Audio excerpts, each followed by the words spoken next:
Енді мен өзі кішкентай адам болғанмен, жасыратын жоқ, Алла тағала мені бір үлкен кісілердің қасына қосты.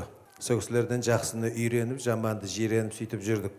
Сондықтан Аллаға мың қатара шүкір. Әзір осында арнайы Бауыржанның концерті болады деп уақытын бөліп, Құда қаласа сөйтіп келіп отқан, осы сахнаға шақырғым келіп отыр, тілек айтып, сөйтіп кетсін деп осында үлкен аналарымыз келіп отыр. Осында Әнипа Әбішқызы Назарбаева әпкеміз келіп отыр. Сол кісіге бір жақсы ту қол шапалақ. Құрметті көрермен қауым, тыңдаушы қауым дейміз бе, мынау бүгін енді отбасыменен бірігіп Бауыржан өзінің сольный концерт дейді ғой, орысша айтқанда 50-ге келіп, не деген жетістіктерге жеткен, жаңа айтып жатыр, ауылда өстім, өндім деп. Сондықтан соның бәрі енді мына ел үшін беделді еңбегін көрсетіп, не қандай жетістікке жеткен, ердің жасы ел дейді ғой. Сондықтан сол 50-ге келіп қуанышын бізбенен бөлісіп жатыр.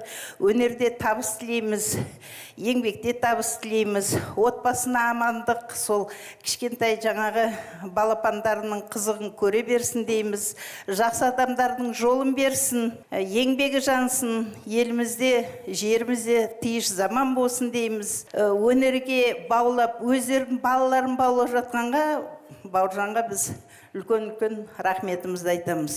Алла жар болсын дейміз. Елімізде тиыш заман болсын, берекелі заман болсын, бір-бірімізді сыйлайтұғын халқымыз аман болсын. Баука бауырымызды бүгін осы келген жылына құттықтап, осы дәуір атынан, Светлана Мырзахметовна атынан осы жерге спонсор боламыз деп өзіміз құлшынып, көктемнен бері осы концертті жоспарлап едік. Енді келген уақыты бүгін болыпты. Бауыржанның жанұясы қандай әнші, қандай биші болса, біздің балаларымыздың бәрі осы балалардан үлгі алып, өсіп өнсін. Бауыржан біздің тәтеміздің енді названный сын дейді ғой. Светлана Мырзахметовнаға сол тәте арғашанда ойлап, дұрыс советін беріп, сөйтіп жүреді арғашанда. Сондықтан осы Бауыржанымыздың жолы ақ болсын, арғашанда жақсылықта кездесіп жүре береді.